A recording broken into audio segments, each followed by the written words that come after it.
So if you click on this video, you're probably traveling to Switzerland and you're just interested in Swiss stories. So if you like this type of videos and you're new here, consider subscribing. I make lots of them. The first most important tip, wear comfortable shoes because you can expect to walk a lot. It's beautiful when you explore by foot, and a lot of these walkways are like, what do you call it? Cobbled. If you want to look pretty, go ahead, put on some heels, but make sure that the heels are a little bit chunkier.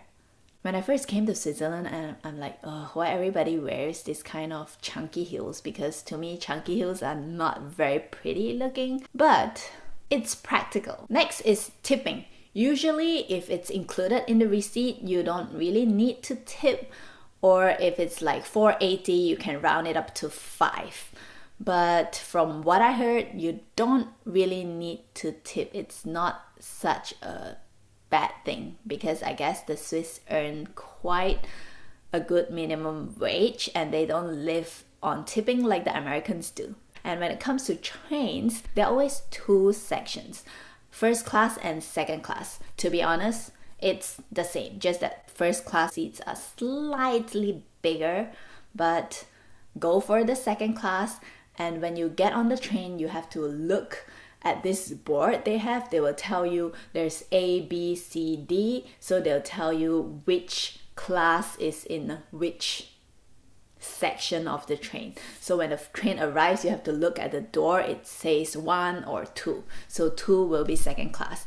And when it comes to trains, it's always very on time. So as a passenger, do not be on time, be early, because sometimes the cabin will be way down the platform and you have to run for it. So don't be on time, be early for the Swiss trains. So since we are on the topic of trains, in Switzerland, they still use the ticketing system. So if you are thinking about getting an Oyster card like in London, or Octopus card in Hong Kong, or any other seafood related card, those touch and go, forget about it. Actually, I don't know why, because they are so advanced, but they still use the ticketing system.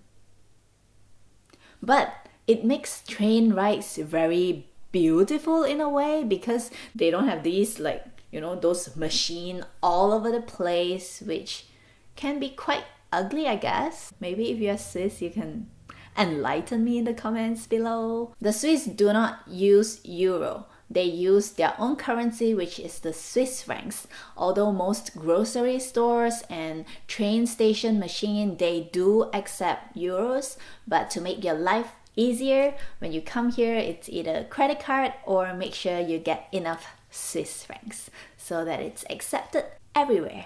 Speaking of currency, the 50 cents coin is smaller than the 10-cent coin. It says half, and it's so small. Usually in other countries, the smallest coin is like the smallest value. So keep that in mind and don't get too confused when you are receiving money back. I'm just seeing someone dusting their duvet opposite. Alright, so anyway. So it's very common for people to want to know which is the best time to visit Switzerland.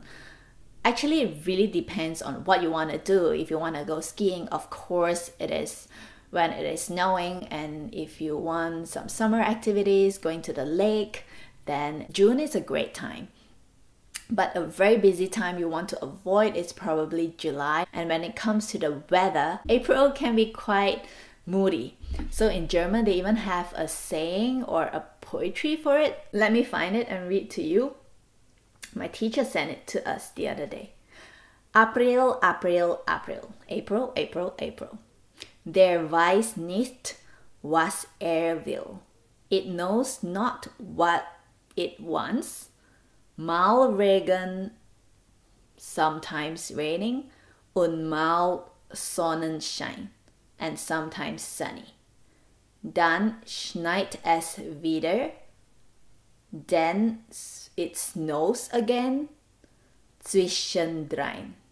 I don't know what's Zwischendrein. So I'll put it right here. So as you may have known from my Swiss cultural videos, you know that shops close on Sundays. So if you really need something, you can check out the petrol stations or the main train stations. Ooh, this next thing is pretty important for you to know. Wi-Fi. In Switzerland, it might not be as common as you think, especially in villages and into the mountains.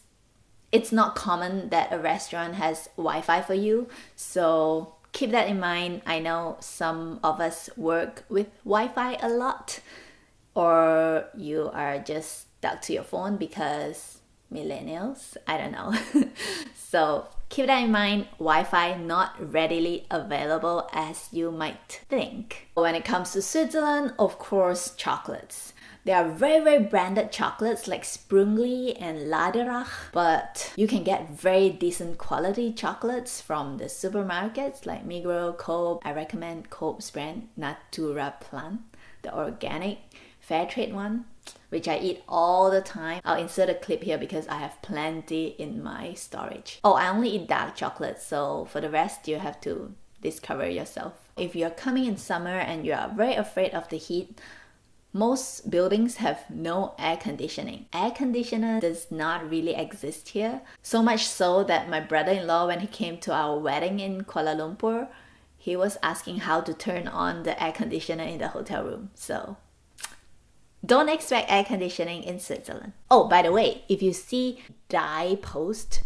it's not like postal for the death. The post, like the post. And for more Swiss-like stories, consider subscribing by clicking the red button and the bell button beside it so you do not miss out on any of these videos that I'm continuing to post. I love them. I hope you love them too. And if you do, give me a thumbs up and I'll see you in my next video. Bye!